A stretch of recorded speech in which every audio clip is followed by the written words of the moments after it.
ನಮಸ್ಕಾರ, ಮಜಾ ಟಿವಿಗೆ ಸ್ವಾಗತ. ಶುಕ್ರವಾರದ ಆಸೆ ಸೀರಿಯಲ್ ನೋಡೋಣ ಬನ್ನಿ. ಮೀನಾ ಶ್ರುತಿ ಕೆಲಸ ಮಾಡೋ ಸ್ಟುಡಿಯೋಗೆ ಬರ್ತಾಳೆ. ಆವಾಗ ಶ್ರುತಿ ಡಬ್ ಮಾಡ್ತಾ ಇರ್ತಾಳೆ. ಅದಾದಮೇಲೆ ಅದ್ರ ಮ್ಯಾನೇಜರ್ ಹೇಳ್ತಾರೆ, ಶ್ರುತಿ ನಿಮ್ಮನ್ನು ನೋಡೋಕ್ಕೆ ಯಾರೋ ಬಂದಿದ್ದಾರೆ ಅಂತ ಹೇಳ್ತಾರೆ. ಶ್ರುತಿ ಹತ್ರ ಕೇಳ್ತಾಳೆ ಹತ್ಕೊಂಡು, ಯಾಕೆ ಶ್ರುತಿ ಮನೆಗೆ ಬಂದಿಲ್ಲ ಅಂತೇಳಿ. ಅದಕ್ಕೆ ಶ್ರುತಿ ಹೇಳ್ತಾಳೆ, ನಿನಗೆ ಗೊತ್ತಿಲ್ವ ಯಾಕೆ ಅಂತೇಳಿ ಅಂತಾಳೆ. ಮೀನಾ ಶ್ರುತಿ ಹತ್ರ ಹೇಳ್ತಾಳೆ, ಎಷ್ಟು ದಿನ ಅಂತ ಬರ್ದಿರ ಇರ್ತೀರಿ ನೀವಿಬ್ಬರು ಇಲ್ಲದೆ ಮನೇಲಿ ಯಾರೂ ಸಂತೋಷವಾಗಿಲ್ಲ ಅಂತೇಳಿ.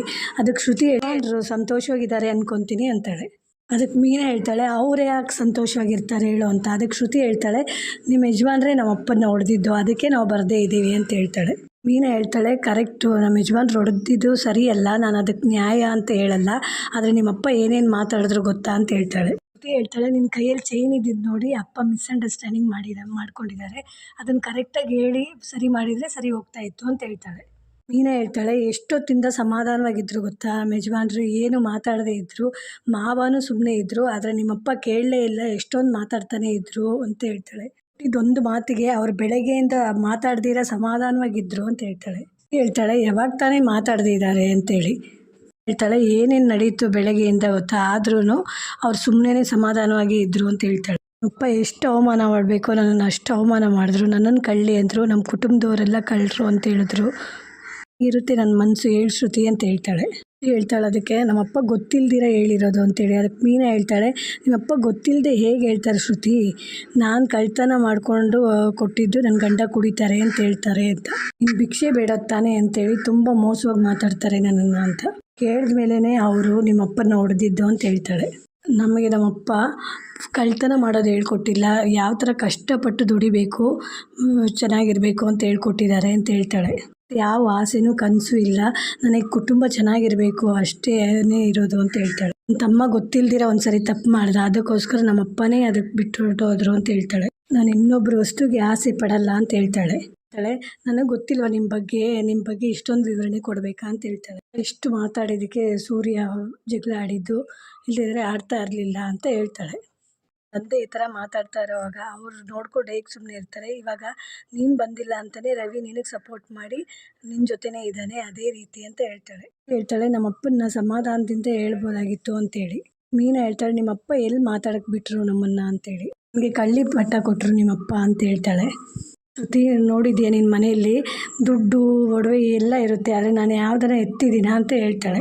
ನೀವು ನನ್ನ ಮೇಲೆ ಕೋಪ ಮಾಡ್ಕೊಂಡ್ರಿ, ಒಂದು ಸಾರಿ ಕಳ್ಳಿ ಎಲ್ಲ ಅಂತ ಹೇಳ್ಬೋದಾಗಿತ್ತಲ್ಲ ಅಂತ ಹೇಳ್ತಾಳೆ. ಮಾತು ಬಗ್ಗೆ ಗಮನನೇ ಕೊಟ್ಟಿಲ್ಲ, ಹಾಗಾದರೆ ನೀನು ನನ್ನನ್ನು ಕಳ್ಳಿ ಅಂತಲೇ ತಿಳ್ಕೊಂಡಿದೀಯಾ ಅಂತ ಹೇಳ್ತಾಳೆ. ನಾನು ಆ ಥರ ಎಲ್ಲ ತಿಳ್ಕೊಂಡಿಲ್ಲ ಅಂತೇಳಿ. ಅದಕ್ಕೆ ಮೀನಾ ಹೇಳ್ತಾಳೆ, ನೀನು ರವಿ ಬೇಗ ಮನೆಗೆ ಬನ್ನಿರಿ, ಅತ್ತೆ ಮಾವ ತುಂಬ ಫೀಲ್ ಮಾಡ್ತಾ ಇದ್ದಾರೆ ಅಂತ ಹೇಳ್ತಾಳೆ. ನಾನು ಯಾವಾಗಲೂ ನಿನ್ನ ತಂಗಿ ಥರನೇ ನೋಡ್ತಾ ಇರೋದು ಅಂತಾಳೆ. 3 ಜನನೂ ಒಂದಾಗಿರಬೇಕು ಶ್ರುತಿ, ಅದೇ ನನ್ನ ಆಸೆ, ಎಲ್ಲರ ಆಸೆ ಅಂತ ಹೇಳ್ತಾಳೆ. ಅವ್ರು ಮಾಡಿದ ತಪ್ಪಿಗೆ ನಾನು ನಿನ್ನ ಹತ್ರನೂ ಕ್ಷಮೆ ಕೇಳ್ತೀನಿ, ಬೇಕಾದ್ರೆ ನಿಮ್ಮ ಅಪ್ಪ ಹತ್ರನೂ ಕೇಳ್ತೀನಿ ಅಂತ ಹೇಳ್ತಾಳೆ. ಅವ್ರು ಮಾಡಿದ ತಪ್ಪಿಗೆ ನೀನು ಯಾಕೆ ಕ್ಷಮೆ ಕೇಳ್ತೀಯ ಅಂತೇಳಿ. ಅದಕ್ಕೆ ಮೀನಾ ಹೇಳ್ತಾಳೆ, ನನಗೋಸ್ಕರ ತಾನೇ ಅವ್ರು ಹೊಡೆದಿದ್ದು, ಅದಕ್ಕೋಸ್ಕರ ನಾನೇ ಕೇಳ್ತೀನಿ ಅಂತಾಳೆ. ಹೇಳೋದೆಲ್ಲ ಹೇಳಿದ್ದೀನಿ, ಇನ್ಮೇಲೆ ನೀನೇನು ತೀರ್ಮಾನ ತಗೊಬೇಕು, ಒಳ್ಳೆ ತೀರ್ಮಾನ ತಗೋ ಶ್ರುತಿ, ನೀನು ಇರಬೇಕಾಗಿದ್ದು ಆ ಮನೆಯಲ್ಲಿ ಅಂತ ಹೇಳ್ತಾಳೆ. ನಾನು ಬರ್ತೀನಿ ಅಂತೇಳಿ ಅಲ್ಲಿಂದ ಹೊರಡ್ತಾಳೆ.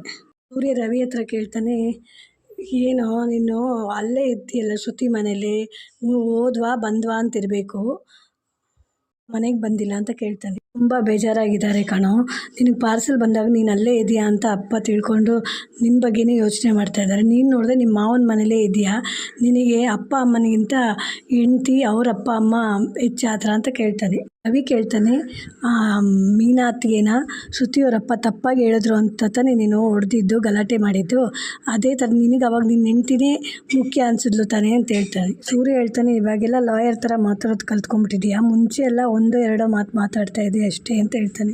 ಸೂರ್ಯ, ಹೆಂಡ್ತಿ ಮುಖ್ಯನೇ, ಆದರೆ ಏನು ಅಪ್ಪ ಅಮ್ಮನೂ ಮುಖ್ಯ ತಾನೇ, ನೀನು ಜಾಲಿಯಾಗಿ ಅತ್ತೆ ಮಾವನ ಮನೇಲಿದ್ದೀಯಾ, ಬೇಜಾರಾಗಿದ್ದಾರೆ ಕಣೋ ಅಂತ ಹೇಳ್ತಾನೆ. ರವಿ ಹೇಳ್ತಾನೆ, ನಾನು ಅವತ್ತೇ ಅಲ್ಲಿಂದ ಬಂದ್ಬಿಟ್ಟೆ ಗೊತ್ತಾ ಅಂತೇಳಿ. ಹೊರಗಡೆಯಿಂದ ರವಿ ಫ್ರೆಂಡ್ ಒಬ್ಬ ಬರ್ತಾನೆ. ಅವನು ಹೇಳ್ತಾನೆ, ಅವತ್ತೇ ಇಲ್ಲಿಗೆ ಬಂದ್ಬಿಟ್ಟ ನಿಮ್ಮ ತಮ್ಮ, ಇಲ್ಲೇ ಇರ್ತಾನೆ ಅಂತ ಹೇಳ್ತಾನೆ. ಎಲ್ಲಿ ಹೋಟ್ಲಲ್ಲೇ ಮಲಗ್ತೀಯಾ ಅಂತ ಹೇಳಿದ ತಕ್ಷಣ ಅವ್ರ ಫ್ರೆಂಡ್ ಹೇಳ್ತಾನೆ, ಅಲ್ಲ ಅಣ್ಣ, ಹಿಂದ್ಗಡೆ ಒಂದು ರೂಮ್ ಇದೆ, ಆ ರೂಮ್ ಒಳಗಡೆ 4-5 ಜನ ಇದ್ದಾರೆ, ಅವ್ರ ಜೊತೆನೇ ಅಡ್ಜಸ್ಟ್ ಮಾಡ್ಕೊಂಡು ಮಲ್ಕೊತಾನೆ, ಬುದ್ಧಿ ಹೇಳಿ ಕರ್ಕೊಂಡೋಗಿ ಮನೆಗೆ ಅಂತ ಹೇಳ್ತಾನೆ. ಸೂರ್ಯ ಆವಾಗ ರೂಮ್ ಕಡೆ ಬರ್ತಾನೆ. ಆವಾಗ ರವಿ ಅವನ ಫ್ರೆಂಡ್ ಹತ್ರ ಹೇಳ್ತಾನೆ, ನಾನು ನೋಡ್ಕೊತೀನಿ ನೀನು ಹೋಗು ಅಂತ ಹೇಳ್ತಾನೆ. ರವಿ ಹತ್ರ ಹೇಳ್ತಾನೆ, ನೀನು ಯಾಕೋ ಇಲ್ಲಿರಬೇಕು, ನಿನಗೆ ಅಲ್ಲಿ ಮನೆ ಇದೆ ಮತ್ತು ಒಂದು ರೂಮ್ ನಿನಗೆ ಸಪ್ರೇಟಾಗಿದೆ, ಅದು ಅಲ್ಲದೆ ಅಪ್ಪ ಅಮ್ಮ ಎಲ್ರಿಗೂ ನೀನು ಅಂದರೆ ಇಷ್ಟ, ನಂತರನ ನೀನು ಅಂತ ಹೇಳ್ತಾನೆ. ಅದಕ್ಕೆ ರವಿ ಹೇಳ್ತಾನೆ, ನಾನು ಒಬ್ಬನೇ ಬಂದರೆ ಸಾಕಾ, ಶ್ರುತಿನೂ ಕರ್ಕೊಂಬರ್ಬೇಕಲ್ಲ ಅಂತೇಳಿ. ಅದಕ್ಕೆ ಸೂರ್ಯ ಹೇಳ್ತಾನೆ, ಶ್ರುತಿನೂ ಕರ್ಕೊಂಬ ಅಂತ ನಾನು ಹೇಳಿದ್ದು ಅಂತಾನೆ. ನೀವು ಓಡೋಗಿ ಮದುವೆ ಮಾಡ್ಕೊಂಡಾಗೆ ಅಪ್ಪ ಸೇರಿಸ್ಕೊಂಡ್ರು, ನಾನು ಕೋಪ ಕಡಿಮೆ ಮಾಡಿಕೊಂಡೆ, ಶ್ರುತಿನೂ ಕರ್ಕೊಂಡು ಮನೆಗೆ ಬಾ ಅಂತ ಹೇಳ್ತಾನೆ. ಅದಕ್ಕೆ ರವಿ ಹೇಳ್ತಾನೆ, ನೀನಾದರೆ ಹೊಡಿಬಾರ್ದಾಗಿತ್ತು ನಮ್ಮ ಮಾವನ್ನ ಅಂತೇಳಿ. ಅದಕ್ಕೆ ಅವನು ಹೇಳ್ತಾನೆ, ನಿಮ್ಮ ಅತ್ತಿಗೆ ನೀನೇನು ಅಂದ, ನೀನು ಕೇಳ್ದ ಅಂತ. ಗೊತ್ತಿಲ್ಲದೆ ಮಾತಾಡಿದೆ ಅಂತ ಹೇಳಿದ್ರು ಅಂತ ಹೇಳ್ತಾನೆ. ನೀನು ಅವನ ಮಾತು ನಂಬ್ತೀಯೇನೋ, ನಿನಗೆ ಗೊತ್ತಿಲ್ವಾ ಅವನು ಕ್ಯಾರೆಕ್ಟ್ರ್ ಏನು ಅಂಥೇಳಿ. ಅವನಿಗೆ ನಮ್ಮ ಅಪ್ಪನ ನೋಡಿದ್ರೇ ಆಗಲ್ಲ, ಏನಾದರೂ ಮಾಡೋಣ ಅಂತಿದ್ನು, ಅವನಿಗೆ ಕರೆಕ್ಟು ಟೈಮ್ ಸಿಕ್ತು, ನಮ್ಮ ಮೀನನ್ನು ಅವಮಾನ ಮಾಡೋ ಥರ ನಮ್ಮ ಮನೆಯವ್ರನ್ನೆಲ್ಲ ಅವಮಾನ ಮಾಡ್ದ ಅಂತ ಹೇಳ್ತಾನೆ. ಹೇಳ್ತಾನೆ, ನೀನು ಶ್ರುತಿ ಹತ್ರನೋ ನನ್ನ ಹತ್ರ ಹೇಳ್ಬೋದಾಗಿತ್ತಲ್ಲ ಈ ವಿಷಯ, ನೀನು ಬರೀ ಮಾತಲ್ಲಿ ಹೇಳಿಲ್ಲ, ಕೈ ಮಾಡಿದ್ದೀಯಾ ಅಂತ ಹೇಳ್ತಾನೆ. ಬಾರೋ ನೀನು ಅಂತ ಹೇಳ್ತಾನೆ. ಅದಕ್ಕೆ ಶ್ರುತಿನ ಬಿಟ್ಬಿಟ್ಟು ಬರೋಕ್ಕಾಗಲ್ಲ ಅಂತ. ನಾನೇನು ಶ್ರುತಿನ ಬಿಟ್ಬಿಟ್ಟು ಬಾ ಅಂತ ಹೇಳಿದ, ಶ್ರುತಿನೂ ಕರ್ಕೊಂಡು ಬಾ ಅಂತಲೇ ಹೇಳಿದ್ದು ಅಂತಾನೆ. ರವಿ ಹೇಳ್ತಾನೆ, ಸ್ವಲ್ಪ ಟೈಮ್ ಕೊಡೋ, ಶ್ರುತಿ ಮನ್ಸು ಮಾರಿದ್ಮೇಲೆ ಇಬ್ಬರು ಜೊತೆಯಲ್ಲೇ ಬರ್ತೀರಿ ಅಂತ ಹೇಳ್ತಾನೆ. ಫ್ರೆಂಡ್ ಬಂದು ಹೇಳ್ತಾನೆ, ಓನರ್ ಬಂದಿದ್ದಾರೆ ಬಾ ಅಂತೇಳಿ. ಸೂರ್ಯ ಹೇಳ್ತಾನೆ, ನಾವು ಮಾತಾಡ್ತಾ ಇಲ್ವಾ ಇಲ್ಲಿ ಅಂತೇಳಿ. ರವಿ ಹೇಳ್ತಾನೆ, ಕೆಲಸನೂ ಕೆಡಿಸ್ಬಿಡ್ಬೇಡ, ಸುಮ್ಮನೆ ಇರೋ ಅಂತ ಹೇಳ್ತಾನೆ. ಮೀನಾ ಅವ್ರ ಮನೆಗೆ ಬಂದಿರ್ತಾಳೆ. ಅವ್ರ ಅಮ್ಮ ಹೇಳ್ತಾಳೆ, ಅಳಿಯ ಈ ಥರ ಮಾಡಿದ ತಪ್ಪು, ಎಲ್ಲರ ಮುಂದೆ ಈ ಥರ ಹೊಡೆದ್ರಲ್ಲ ಅಂತೇಳಿ. ಅದಕ್ಕೆ ಕನಕ ಹೇಳ್ತಾಳೆ, ಮತ್ತು ಅಕ್ಕನ ಮೇಲೆ ಕಳ್ಳಿ ಪಟ್ಟ ಕೊಟ್ಟರೆ ಇನ್ನು ಹೊಡಿದಿರ ಇರ್ತಾರ ಅಂತೇಳಿ. ಅದಕ್ಕೆ ಅವ್ರ ಅಮ್ಮ ಹೇಳ್ತಾರೆ, ಮೀನಾ ನೀನು ಯಾಕೆ ಎತ್ಕೊಂಡೆ ಚೈನು ಅಂತ. ಅದಕ್ಕೆ ಮೀನಾ ಹೇಳ್ತಾಳೆ, ಆ ಚೈನ್ ಅಡಮಾನ ಇಡೋಣ ಅಂತೇಳಿ ಅಂತಾಳೆ. ನಾನಾಗಿರೋ ಚೆನ್ನಾಗಿ ಬೈತಾ ಇದ್ದೆ, ನೀನು ಯಾಕೆ ಅಳ್ತಾ ಇದ್ದೆ ಅಂತ ಕೇಳ್ತಾಳೆ. ನನಗೆ ಹೇಳಿದ್ದು ಕೇಳಿಸ್ಕೊಂಡು ಅಳುನೇ ಬಂತು ಅಂತ ಹೇಳ್ತಾಳೆ. ಮೀನಾ ಅವ್ರ ಅಮ್ಮ ಹೇಳ್ತಾರೆ, ಈ ಜಗಳಕ್ಕೂ ನೀನೇ ಕಾರಣ ಅಂತ ನಿಮ್ಮ ಅತ್ತೆ ಹೇಳಿರ್ತಾರಲ್ವಾ ಅಂತೇಳಿ. ಮೀನಾ ಹೇಳ್ತಾಳೆ, ಎಲ್ಲದಕ್ಕೂ ನಾನೇ ಕಾರಣ ಅಂತಲೇ ನಮ್ಮ ಅತ್ತೆ ಹೇಳೋದು ಅಂತ ಹೇಳ್ತಾಳೆ. ಕನಕ ಹೇಳ್ತಾಳೆ, ಈ ಸರಿ ಆದರೂ ಮಾವ ಕರೆಕ್ಟಾಗಿ ನಡ್ಕೊಂಡ್ರು ಅಂತ. ಅದಕ್ಕೆ ಮೀನಾ ತಮ್ಮ ಹೇಳ್ತಾನೆ, ಎಲ್ಲಿ ಕರೆಕ್ಟಾಗಿ ನಡ್ಕೊಂಡ್ರು, ಅವ್ರು ಹೊಡೆದಿದ್ದಾರಲ್ಲ ಹೇಳ್ತಾಳೆ. ಅಕ್ಕನ ಕಳ್ಳಿ ಅಂತ ಹೇಳಿಲ್ವಾ, ಅದಕ್ಕೆ ಹೊಡೆದಿರೋದು ಅಂತ ಹೇಳ್ತಾಳೆ. ಅದಕ್ಕೆ ಮೀನಾ ತಮ್ಮ ಹೇಳ್ತಾನೆ, ಅದಕ್ಕೆ ನಿರೂಪಿಸ್ಬೇಕಾಗಿತ್ತು, ಹೊಡಿಬಾರ್ದಾಗಿತ್ತು, ರೌಡಿ ಥರ ಏನೋ ರೌಡಿನೇ ಅಂತ ಹೇಳ್ತಾಳೆ. ಅದಕ್ಕೆ ಮೀನಾ ಹೇಳ್ತಾಳೆ, ಏನೋ ನಿನ್ನ ಬಾಯಿ ಜಾಸ್ತಿ ಆಯಿತು ಅಂತಾಳೆ. ಅದಕ್ಕೆ ಮೀನಾ ತಮ್ಮ ಹೇಳ್ತಾನೆ, ಅನುಭವಿಸಿದವ್ರಿಗೆ ಗೊತ್ತು ಆ ನೋವು, ನೋಡು ಇವಾಗೂ ಕೈ ಸರಿ ಹೋಗಿಲ್ಲ ಅಂತ ಹೇಳ್ತಾನೆ. ಅವ್ರ ಅಮ್ಮ ಹೇಳ್ತಾರೆ, ನೀನೇ ಕಾರಣ ಇದಕ್ಕೆ ಅಂತೇಳಿ. ಯಾಕೆ ಅಂತ ಕೇಳ್ತಾನೆ. ಅದಕ್ಕೆ ನೀನು ಅವತ್ತು ಗಾಡಿ ಕಳ್ತನ ಮಾಡ್ದಲ್ಲ, ಅದನ್ನ ಇಟ್ಕೊಂಡೆ ನಮ್ಮ ಕುಟುಂಬನೆಲ್ಲ ಕಳ್ಳರು ಅಂತ ಹೇಳಿರೋದು. ಮೀನಾ ಹೇಳ್ತಾಳೆ, ಬಿಟ್ಬಿಡಮ್ಮ, ಮುಗ್ದೋಗಿದ್ರ ಬಗ್ಗೆ ಏನಕ್ಕೆ ಮಾತಾಡ್ತೀಯಾ ಅಂತೇಳಿ. ಮೀನಾ ತಮ್ಮ ಹೇಳ್ತಾನೆ, ನಾನು ಒಂದು ಸರಿನೇ ಕಳ್ತನ ಮಾಡಿರೋದು, ಆದರೆ ಮಾವ ತಿಂಗಳಿಗೆ ಒಬ್ಬೊಬ್ರು ನೋಡಿತಾ ಇರ್ತಾನಲ್ಲ ಅಂತೇಳಿ. ಮೀನಾ ಅವ್ರ ಅಮ್ಮ ಹೇಳ್ತಾರೆ, ಸೂರ್ಯ ಮಾಡಿರೋದು ಕರೆಕ್ಟೇ, ಅಷ್ಟು ಜನ ಮುಂದೆ ಮೀನನ್ನು ಕಳ್ಳಿ ಅಂತಾನೆ, ಅವ್ನು ಶ್ರೀಮಂತ ಆದರೆ ಆ ಥರ ಮಾತಾಡ್ತಾನ ಅಂತ ಹೇಳ್ತಾಳೆ. ಹೇಳ್ತಾಳೆ, ನಾನು ಹೇಳಿದ ಒಂದು ಮಾತಿಂದ ಅವರು ಬೆಳಗ್ಗೆಯಿಂದ ಸಮಾಧಾನವಾಗಿ ಇದ್ರಮ್ಮ, ಆದರೆ ಶ್ರುತಿಯವರಪ್ಪ ಅದಕ್ಕೆ ಬಿಟ್ಟಿಲ್ಲ ಅಂತ ಹೇಳ್ತಾಳೆ. ನೀವು ಹೆಂಗೋ ಬಂದಿಲ್ವಲ್ಲ, ಒಳ್ಳೆ ಕೆಲಸ ಆಯಿತು ಅಂತ ಹೇಳ್ತಾಳೆ. ಅದಕ್ಕೆ ಮೀನಾ ಅವ್ರ ಅಮ್ಮ ಹೇಳ್ತಾರೆ, ಅವ್ರು ಹೇಳ್ದೆ ಇದ್ರೂ ನಿಮ್ಮ ಅತ್ತೆ ಹೇಳ್ತಾ ಇದ್ಲು, ಕುಟುಂಬ ಸಮೇತ ಕಳ್ತನ ಮಾಡೋಕ್ಕೆ ಬಂದಿದ್ದೀರಿ ಅಂತೇಳಿ ಅಂತಾಳೆ. ಅದಕ್ಕೆ ಕನಕ ಹೇಳ್ತಾಳೆ, ನಾನೇನಾದರೂ ಇದ್ದಿದ್ರೆ ಮಾವ ಏನು ಹೊಡಿಯೋದು, ನಾನೇ ಹೊಡಿತಾ ಇದ್ದೆ ಅವ್ರನ್ನ, ಎಷ್ಟು ಹಣದ ಬಗ್ಗೆ ಎಲ್ಲ ಮಾತಾಡ್ತಾನೆ, ಇಂಥವ್ರ ಮನೇಲಿ ಹೋಗಿ ರವಿ ಮದುವೆ ಆಗಿದ್ದಾನೆ ಅಂತೇಳಿ. ಮೀನಾ ಅವ್ರ ಅಮ್ಮ ಹೇಳ್ತಾರೆ, ನೀನು ತಾನೇ ಅವ್ರಿಗೆ ಮದುವೆ ಮಾಡಿಸಿದ್ದು ಅಂತೇಳಿ. ನೀವು ಮಾಡಿದ ತಪ್ಪಿಂದ ಮೀನಾ ದಿನ ಎಲ್ಲರ ಹತ್ರ ಬೈಸ್ಕೊಬೇಕು ಅಂತ ಹೇಳ್ತಾರೆ, ಬರಲ್ವಂತ ಅಂತೇಳಿ. ಮಾತಾಡಿದ್ರಮ್ಮ ರವಿ ಹತ್ರ, ಏನೂ ಹೇಳಲಿಲ್ಲ ಅಂತ. ಆದರೆ ನಿನ್ನನ್ನು ಯಾವಾಗಲೂ ಬೈತಾ ಇರ್ತಾರೆ ಅನಿಸುತ್ತೆ ಅಂತ. ಅದು ನನಗೆ ಪ್ರಾಕ್ಟೀಸ್ ಆಗೋಗಿದೆ ಬಿಡಮ್ಮ ಅಂತಾಳೆ. ಹೇಳ್ತಾಳೆ, ರವಿ ಶ್ರುತಿ ಯಾವಾಗ ಬರ್ತಾರೋ ಮನೆಗೆ ಗೊತ್ತಿಲ್ಲ ಅಂತ. ಅದಕ್ಕೆ ಮೀನಾ ತಮ್ಮ ಹೇಳ್ತಾನೆ, ನಿನ್ನ ಗಂಡನಿಗೆ ಹೇಳು, ಅವ್ರ ಮನೆಗೆ ಹೋಗಿ ಕ್ಷಮೆ ಕೇಳೋಕ್ಕೆ ಅಂತೇಳಿ. ಮೀನಾ ಹೇಳ್ತಾಳೆ, ಅವರು ಕ್ಷಮೆ ಕೇಳಬೇಕಾ ಅಂತೇಳಿ. ಮೀನಾ ತಮ್ಮ ಹೇಳ್ತಾನೆ, ಹೊಡೆದಿದ್ದು ತಪ್ಪು ತಾನೇ ಅಂತೇಳಿ. ಅದಕ್ಕೆ ಹೇಳ್ತಾಳೆ, ಅಕ್ಕನಿಗೋಸ್ಕರ ತಾನೇ ಹೊಡೆದಿದ್ದವರು ಅಂತೇಳಿ. ಮೀನಾ ತಮ್ಮ ಹೇಳ್ತಾನೆ, ಹೊಡೆದಾಗ ಎಲ್ಲ ಪ್ರೂವ್ ಆಯಿತಾ, ಅಕ್ಕ ಕಳ್ಳಿ ಅಂತಲ್ಲ ಅಂತ. ಹೊಡೆಯೋದು ಬಿಟ್ಟರೆ ಇನ್ನೇನು ಗೊತ್ತು ಅವನಿಗೆ ಅಂತ ಹೇಳ್ತಾನೆ. ಕಳ್ಳಿ ಅಂದ ನೋಡು ಆ ಶ್ರೀಮಂತ, ಅವನ ಥರನೇ ನಾವು ಬದುಕು ತೋರಿಸಿದ್ರೆ ನಮಗೂ ಬೆಲೆ ಇರುತ್ತೆ ಅಂತ ಹೇಳ್ತಾನೆ. ಮೀನಾ ಅವ್ರ ಅಮ್ಮ ಹೇಳ್ತಾರೆ, ಹಣಕ್ಕೆ ಯಾವತ್ತೂ ಬೆಲೆ ಇರಲ್ಲ, ಮನ್ಸಿಗೆ ಬೆಲೆ ಇರೋದು ಅಂತ. ಅದಕ್ಕೆ ಮೀನಾ ತಮ್ಮ ಹೇಳ್ತಾನೆ, ಅಕ್ಕನಿಗೆ ತುಂಬ ಒಳ್ಳೆ ಮನಸ್ಸಲ್ವ, ಯಾಕೆ ಮತ್ತೆ ಈ ಥರ ಆಗ್ತಾಯಿದೆ ಅಂತ ಕೇಳ್ತಾನೆ. ತಮ್ಮ ಹೇಳ್ತಾನೆ, ನಮ್ಮ ಹತ್ರ ದುಡ್ಡಿಲ್ವಲ್ಲ, ಅದಕ್ಕೆ ಅಕ್ಕನ ಮೇಲೆ ಅಪವಾದ ಹಾಕಿದ್ದಾರೆ, ನಮ್ಮ ಹತ್ರ ಇದ್ದಿದ್ರೆ ಏನು ಮಾತಾಡ್ತಾ ಇಲ್ಲ ಅಂತ ಹೇಳ್ತಾನೆ. ಹೇಳ್ತಾಳೆ, ದುಡ್ಡೇ ಎಲ್ಲನೂ ಸರಿ ಮಾಡಲ್ಲ ಅಂತೇಳಿ. ಅದಕ್ಕೆ ಅವ್ರ ತಮ್ಮ ಹೇಳ್ತಾನೆ, ಅಕ್ಕ ದುಡ್ಡಿದ್ರೆ ಎಲ್ಲ ಸರಿ ಹೋಗುತ್ತೆ ಅಕ್ಕ ಅಂತ ಹೇಳ್ತಾನೆ. ಬಡವರು ಬಂಗಾರದ ಹಾಕ್ಕೊಂಡಿದ್ರೂ ಅದು ಬಂಗಾರದಲ್ಲ ಅನ್ಕೊತಾರೆ. ಅದೇ ಶ್ರುತಿ ಥರ ಸಾಹುಕಾರರು ಬಂಗಾರದಲ್ಲದೆ ಇರೋದು ಹಾಕ್ಕೊಂಡಿದ್ರು ಬಂಗಾರದ್ದು ಅನ್ಕೊತಾರೆ, ಇಲ್ಲ ಹಣಕ್ಕೆ ಇರೋದು ಮರ್ಯಾದೆ ಅಂತ ಹೇಳ್ತಾನೆ. ಅಕ್ಕ ಹೇಳ್ತಾಳೆ, ಏನು ತತ್ವಗಳೆಲ್ಲ ಹೇಳ್ತೀಯಲ್ಲ ಅಂತೇಳಿ. ಅದಕ್ಕೆ ಅವನು ಹೇಳ್ತಾನೆ, ಅಕ್ಕ ನೀನೇನು ಬೇಜಾರು ಪಡಬೇಡ, ಸ್ವಲ್ಪ ದಿನವೇ ಇದಲ್ಲ, ನಾನು ಅವ್ರ ಥರನೇ ಅವ್ರ ಮಟ್ಟಕ್ಕೆ ಬೆಳಿತೀನಿ, ಚೆನ್ನಾಗಿ ನೋಡು ಅಂತ ಹೇಳ್ತಾನೆ. ಮೀನಾ ಹೇಳ್ತಾಳೆ, ನಾವು ಬೇರೆಯವ್ರ ಮೇಲೆ ಸೇಡು ತೀರಿಸ್ಕೊಳ್ಳೋಕ್ಕೂ ಇದಕ್ಕೂ ಬಾಳಬಾರ್ದು.